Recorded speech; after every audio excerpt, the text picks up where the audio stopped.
Prescriptive will ఉంటుందని. దేవుడు ఆయనకున్న ఫోర్ నాలెడ్జ్ని బట్టి ఆయన చేసిన ప్లాన్ని డిక్రేటివ్ విల్గా మనం చూస్తాము.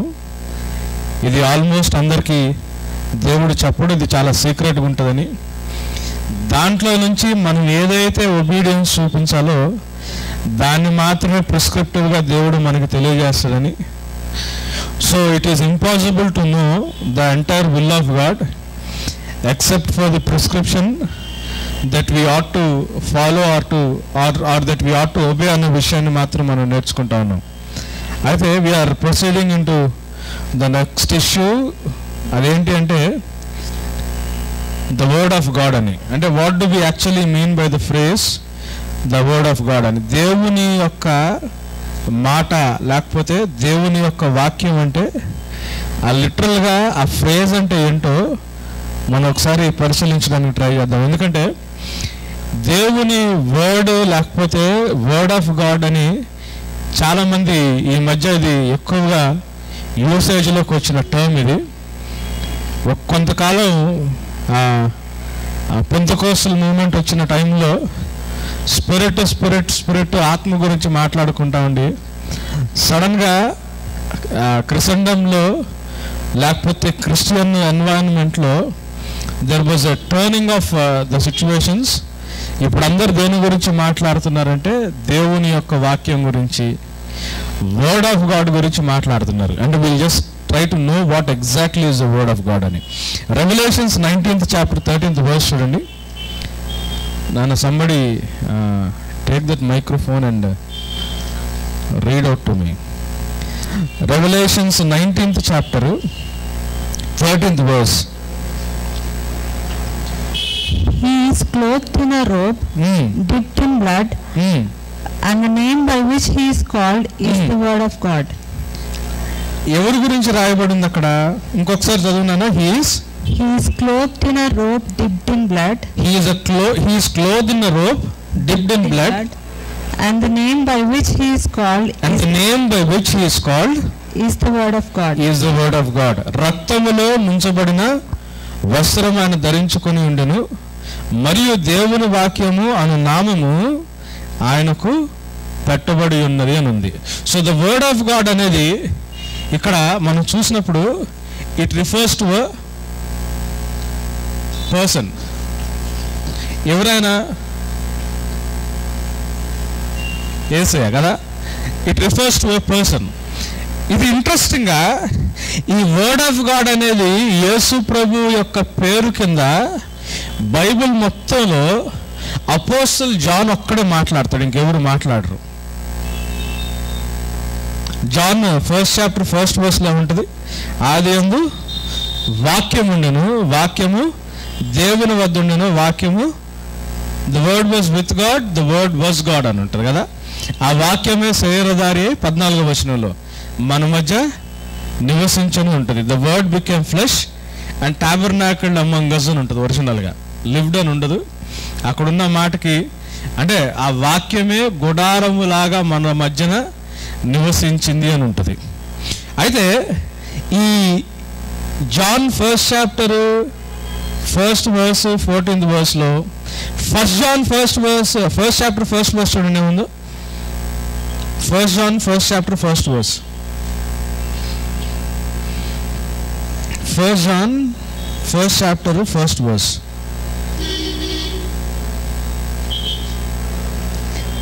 That which was from the beginning, which we have heard, which we have seen with our eyes, which we looked upon, and have touched with our hands, concerning the word of life. అని ఉంటుంది. For the life was manifested, and we have seen it, and bear witness, and show unto you the eternal life, which was with the Father and was manifested to us అని ఉంది. అంటే ఇది ఎవరి గురించి రాయబడిందంటే జీవవాక్యమును గురించినది. ఆది నుండి ఏది ఉండెనో, మేమేది వింటుమో, కన్నులారా దేన్ని చూచుతామో, ఏది నిదానించి కనుగొంటుమో, మా చేతులు దేన్ని తాకి చూచునో అది మీకు తెలియజేయుచున్నామని మళ్ళీ ఇక్కడ జాన్ ఎవరి గురించి మాట్లాడుతున్నాడు? ఇట్ ఈస్ అంటే ఎవరి గురించి అంటే he's talking about the person called Jesus. ఈ రిఫరెన్సెస్ తప్పితే బైబిల్లో ఎక్కడ వాక్యాన్ని యేసు ప్రభువుని పోల్చి లేదు.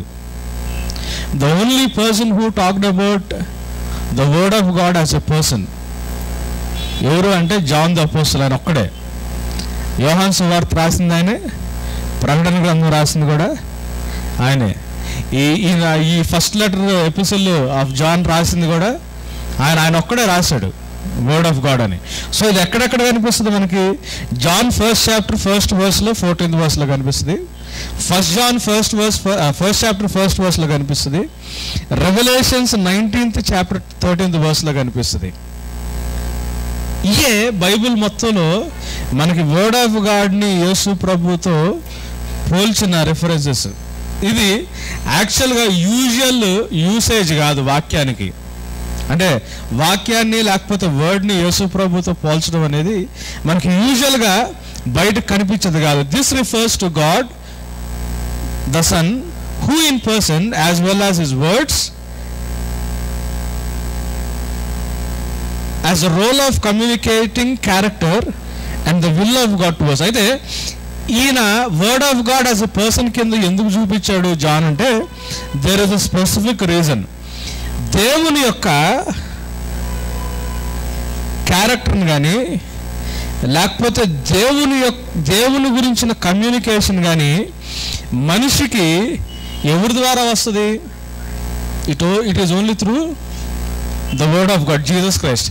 అంటే దేవుని గురించిన ఏ ఇన్ఫర్మేషన్ అయినా మనుషులతో దేవుడు కమ్యూనికేట్ చేయాలనుకున్నప్పుడు ఆ కమ్యూనికేట్ చేయడానికి ఎవరిని వాడుకున్నాడు యాక్చువల్గా అంటే వాస్తవంగా దేవుని యొక్క క్యారెక్టర్ మనుషులకి తెలియజేయడానికి, దేవుని యొక్క విల్లు మనుషులకి తెలియజేయడానికి ఎవరిని వాడుకున్నాడు దేవుడు అంటే యేసు ప్రభువుని మాత్రమే వాడుకున్నాడు. గమనించండి, యేసు ప్రభుకి ముందు చాలామంది దేవుడు చెప్పిన మాటలు ఈ లోకంలో చెప్పారు, ప్రవక్తలు ఉన్నారు.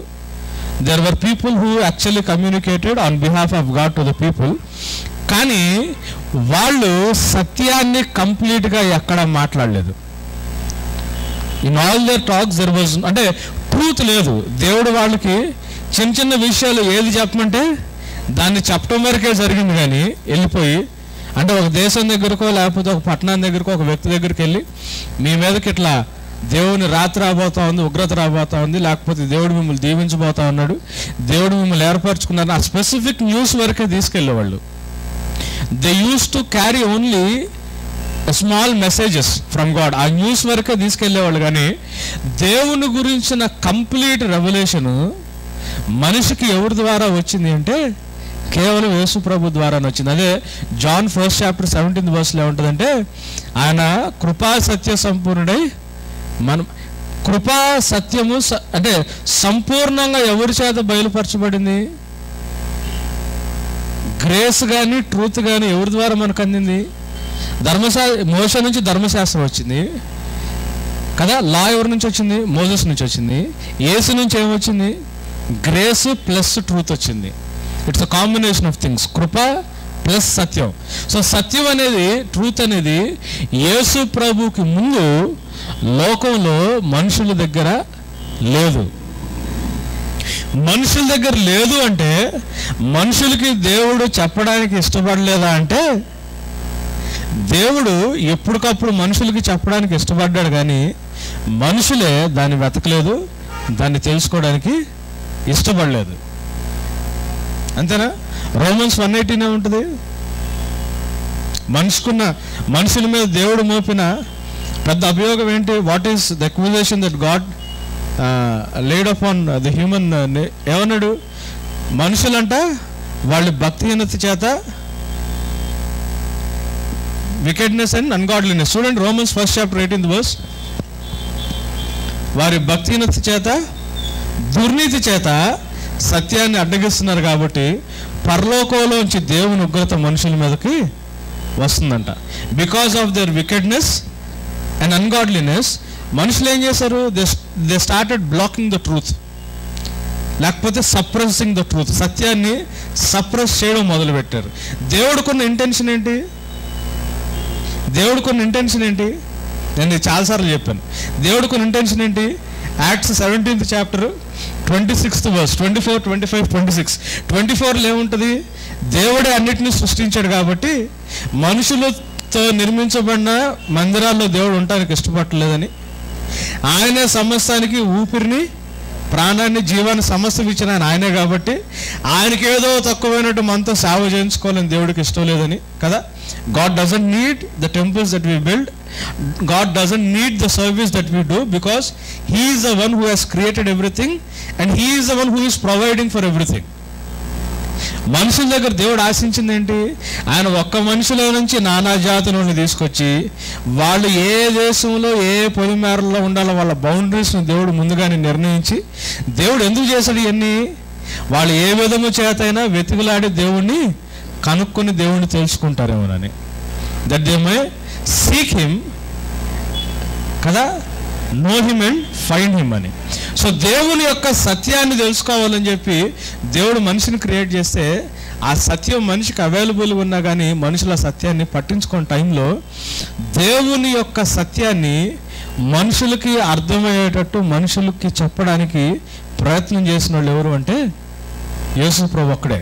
సో యేసు ప్రభు ఎవరు అంటే, he is the only one person who can communicate the character of God and even the will of God unto his people. దేవుని యొక్క జనానికి దేవుని యొక్క క్యారెక్టర్ గురించి కానీ దేవుని యొక్క విల్లు గురించి కానీ బోధించదగినోడు, లేకపోతే కమ్యూనికేట్ చేయగలిగినోడు, చెప్పగలిగినోడు ఎవరు? యేసు ప్రభు ఒక్కడే. కాబట్టి అంటే దేవుని మాటని మనుషుల లెవెల్కి వినిపించగలిగిన ఆయన ఒక్కడే. కాబట్టి జాన్ ఏమని పిలిచాడంటే ఆయన్ని వర్డ్ ఆఫ్ గాడ్ అని పిలిచాడు. లోగోస్ అని ఉంటుంది గ్రీక్లో దానికి మాట. సో ఈ యూసేజ్ మనకి జనరల్గా ఇంకెక్కడ దొరకదు. ఈ మూడు రిఫరెన్సెస్ జాన్ 1st chapterలో ఉంటుంది, 1 John 1st chapterలో ఉంటుంది, రెవల్యూషన్స్ 19th chapter 13th verseలో ఉంటుంది. ఇట్ ఈస్ అంటే కామన్ యూసేజ్ కాదు బైబిల్లో వర్డ్ ఆఫ్ గాడ్ని యాక్చువల్గా యేసు ప్రభుతో పోల్చడం అనేది. వర్డ్ ఆఫ్ గాడ్ ఇంకో రకంగా ఎట్లా కనిపిస్తుంటే, word of God as a speech of God అని. అంటే దేవుడు మాట్లాడిన మాటలను బట్టి, అంటే దేవుడు మాట్లాడిన మాటల్లో కూడా దేవుడు అంటే నేను ఎవరి గురించి చెప్తున్నాను? దేవుడు అంటే ఎవరి గురించి చెప్తున్నాను? మనకి ముగ్గురు ఉన్నారు. ఎవరెవరు? ఫాదరు, అవునా? ఫాదర్కి రైట్ హ్యాండ్ సైడ్ ఎవరు ఉంటారు? Son, Holy Spirit. వీళ్ళు ముగ్గురు 3 different persons కదా. వీళ్ళు ముగ్గురు 3 different persons, కానీ వీళ్ళు ముగ్గురు ఒక యూనిట్లో, అంటే ఒక యూనిట్ లాగా కలిసి ఉంటారు. దీని గురించి యాక్చువల్గా బైబిల్లో ఎక్కడ ఉంటుంది అంటే, ఒకసారి ద్వితీయోపదేశకాండం 6వ అధ్యాయము 4-5 వచనాలు చూడండి. తెలుగులో ఇంగ్లీష్లో చదవండి.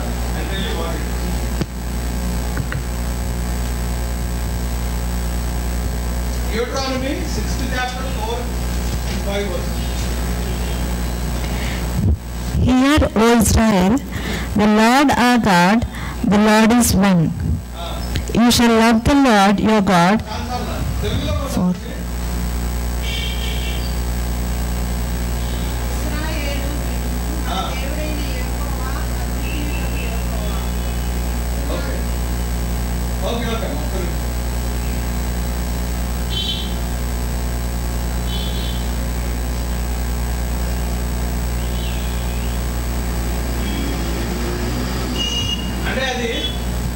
అంటే if you actually read it in Telugu and in English, దాని మీనింగ్ మనకు కన్వే కాదు.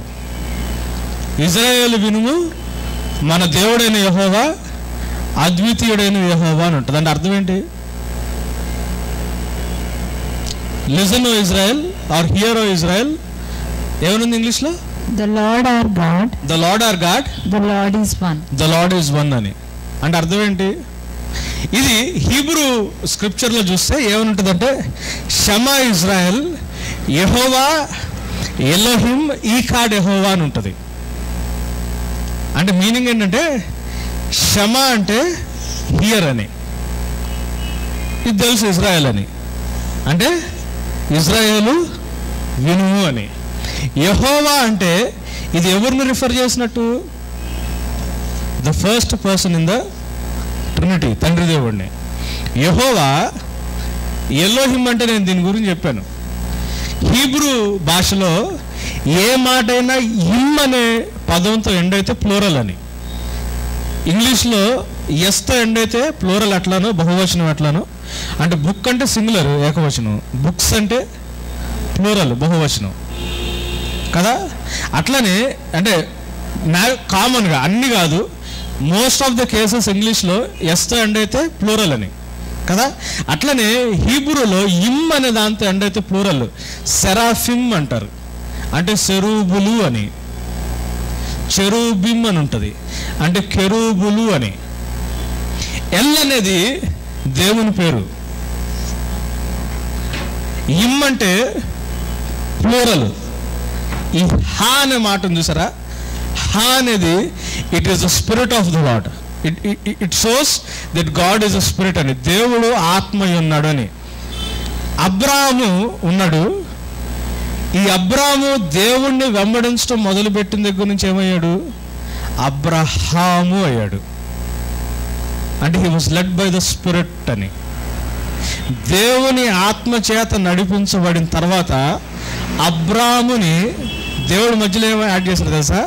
అబ్రహాము అన్నాడు. ఆ హా అనే మాట, ఆ బ్రెత్ ఉంటుంది చూసారా, హా అనేది, that indicates the spirit of the lord అని. సో ఎల్ అంటే ఎల్ఎల్యూమ్, ఎల్ షదాయ్. ఎల్ అనేది its name of God. L అంటే దేవుని పేరు అని యాక్చువల్గా. హిమ్ అంటే ప్లూరల్ అని. ఎలోహిమ్ అంటే బహువచనం అని. బైబిల్లో ఎక్కడైనా కానీ గాడ్ అని ఉన్న చోట ఒరిజినల్ స్క్రిప్చర్లో ఎలోహిమ్ అని ఉంటుంది, అంటే ముగ్గురిని సూచించిన మాట ఉంటుంది అక్కడ ప్లూరల్లో. లార్డ్ గాడ్ అని అంటే తెలుగులో యెహోవా అని ఉంటుంది, తండ్రి దేవుడి గురించి ఉంటుంది. అయితే బైబిల్ ఎట్లుందంటే షమ అంటే వినుమని, ఇజ్రాయెల్ అంటే ఇజ్రాయేలు వినుము, యెహోవా, ఎలోహిం, ఈకాడ్ అంటే యునైటెడ్లీ అని, అంటే కలిపి అని. ఈస్ కాల్డ్ యాజ్ యెహోవా అంటే అర్థం ఏంటంటే యెహోవా, ఎలోహిం అంటే ముగ్గురు కలిపి ఎవరిలాగా పిలువబడతారు? యెహోవా లాగా పిలువబడతారు. అంటే అర్థం ఏంటంటే దీన్ని అంటే దేవుని యొక్క త్రిత్వాన్ని ఎక్స్ప్లెయిన్ చేయడానికి ఈ లోకంలో ఎటువంటి మెటాఫార్ని మనం వాడలేం. కానీ ఒక రకంగా కొంచెం ఆలోచిస్తే మ్యారేజెస్లో దేవుని యొక్క క్యారెక్టర్ బయటకు వస్తుంది. అందుకే marriage should be honoured above all అని ఉంటుంది. అన్ని విషయాల్లో ఘనమైందంటానికి కారణం ఏంటంటే మ్యారేజ్ అనేది దేవుని యొక్క తత్వాన్ని గుర్తు చేస్తుంది. ఇద్దరు వేరు వేరు శరీరాలు ఉంటారు, ఇద్దరు వేరు వేరు వ్యక్తులు ఉంటారు. పెళ్ళైన తర్వాత వీళ్ళిద్దరు ఏమవుతారు? ఒకే శరీరం అవుతారు కదా. అది తెలుగులో కూడా ఉందేమో కానీ ఇంగ్లీష్లో ఇప్పుడు సపోజ్ రవి ఉన్నాడు అనుకోండి, అశ్విని ఉన్నారు, పెళ్ళైన తర్వాత ఏమవుతారు? మిస్టర్ అండ్ మిస్సెస్ రవి అవుతారు. అంటే రవి అశ్విని కలిపి ఒకే పేరు చేత పిలువబడుతున్నారు. అర్థమైందా? యెహోవా, ఎలోహిం, ఈకాడ్ అంటే కలిపి, అంటే గాడ్ హెడ్ని రిప్రజెంట్ చేసేది ఎవరు?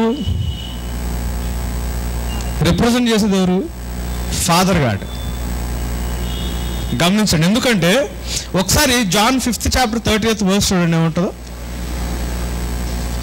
John 5th chapter 30th verse. I can do nothing on my own. ఏమంటున్నాడు యేసయ్య? ఐ కెన్ డూ నథింగ్ అంటున్నాడు. అంటే ఐ కెనాట్ అన్నట్టు. ఎవరు యేసయ్య? జీసస్ హిమ్సెల్ఫ్ ఈజ్ గాడ్ కదా. The word was God, the word was with God. అవునా? I can do nothing అన్నాడు. అంటే I cannot do అన్నాడు. తెలుగులో ఏమంటుంటే నా అంతటా నేను ఏమీ చేయలేను అన్నాడు. చేయను అలా. యేసు చాలా స్పెసిఫిక్గా చెప్పాడు, చెయ్యలేను అని కదా. John 16th chapter 12th verse చూడండి ఏముంటుందో. John 16:12. I still have many things to say to you, but you cannot bear them now. But when the Spirit of truth comes, when the Spirit of truth comes, He will guide you into all the truth, for He will not speak on His own authority. Spirit. Holy Spirit, Lord.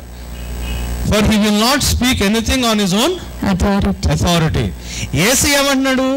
నా అంతటి నేనేం చేయను అంటున్నాడు. Holi spirit lord గురించి చెప్పేటప్పుడు ఏమంటున్నాడు? ఆయనంతటా ఆయన ఏమి చేయడు అంటున్నారు. అంటే వీళ్ళిద్దరూ ఎవరికి విల్ఫుల్గా సబ్మిట్ అవుతున్నారు? సన్ను హోలీ స్పిరిట్ తండ్రికి సబ్మిట్ అవుతున్నాడు. కవనెంట్లో అంటే నిబంధనలో ఉన్న బ్యూటీ అది. అవ్వడానికి ముగ్గురు ఈక్వల్ అయినప్పటికీ ఒక పర్పస్ కోసం మిగతా ఇద్దరేమవుతున్నారు? విల్ఫుల్గా ఒకళ్ళకి సరెండర్ అవుతున్నారు.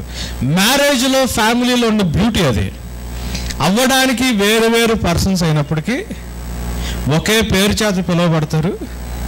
అవ్వడానికి ఇద్దరు ఈక్వల్ అయినప్పటికీ దేవుని చిత్తం కొరకు ఒకళ్ళు ఇంకొకళ్ళకి సబ్మిట్ అవుతారు. అర్థమవుతుందండి? ఒకళ్ళు ఇంకొకళ్ళకి సబ్మిట్ అవుతారు. అథారిటీ అనేది ఈక్వాలిటీకి సంబంధించింది కాదు. నేను ఇది చాలాసార్లు చెప్పాను. అథారిటీ అనేది రెస్పాన్సిబిలిటీకి సంబంధించింది. అంటే ఒక ఆఫీస్లో మేనేజర్ ఉంటాడు, పియూన్ ఉంటాడు. చట్టం దృష్టిలో ఇద్దరు ఈక్వల్. కానీ మేనేజర్కు ఉండే అథారిటీ వేరు, పియూన్కు ఉండే అథారిటీ వేరు. కారణం ఏంటి? Authority comes with responsibility. Equality ఇద్దరికీ ఉంటుంది, కానీ అథారిటీ ఒకరికి ఎక్కువ ఇంకొకరికి తక్కువ ఉంటుంది. దేన్ని బట్టి?